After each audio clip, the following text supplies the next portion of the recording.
এক্সপার্টাইট process. কেউ যদি serious কোনো ইস্যু থাকে, ইউএসের B1 B2 ভিসাটা মেডিকেল ইস্যুতে আপনি এক্সপার্টাইট করতে পারেন। আর সে কোনো ফিনান্সিয়াল হার্ডশিপ, আপনি বড় ধরনের কোনো একটা বিজনেস লুজ করবেন, তাহলে আপনি ওই ডেটটাকে এক্সপার্টাইট করতে পারেন।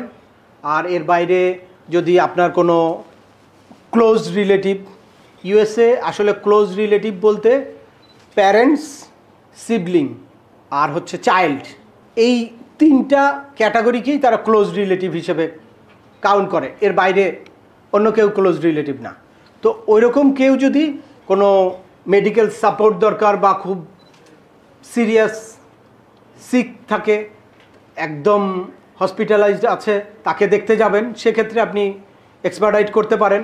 বা কেউ মারা গেছে, তাকে ফাইনাল স্টেজে আপনাকে দেখতে হবে বা তাকে দেশে নিয়ে আসতে হবে, এরকম কোনো ইস্যু থাকলে শুধুমাত্র এক্সপার্টাইট করা যায়। এর বাইরে কোনো কারণে অনেকে দেখা যায় যে বার্থডের প্রোগ্রাম আছে, আমার ম্যারেজ ডে আছে, তারপর প্রেগনেন্সি ইস্যু আছে, আমার বোন ছেলে হবে বা মানে বাচ্চা হবে, এর ধরনের কোনো, এগুলাকে ইমার্জেন্সি হিসেবে ট্রিট করে না।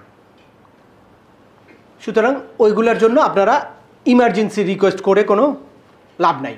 আর ইমার্জেন্সি রিকোয়েস্ট করতে হলে ইমার্জেন্সি অ্যাপ্লিকেশনের আগে আপনার রেগুলার একটা ডেট অবশ্যই থাকতে হবে। রেগুলার ডেট নেওয়ার পরে তারপর আপনি ইমার্জেন্সির জন্য রিকোয়েস্ট করতে পারবেন, যদি স্পেসিফিক ওই গ্রাউন্ডসগুলো আপনার থাকে।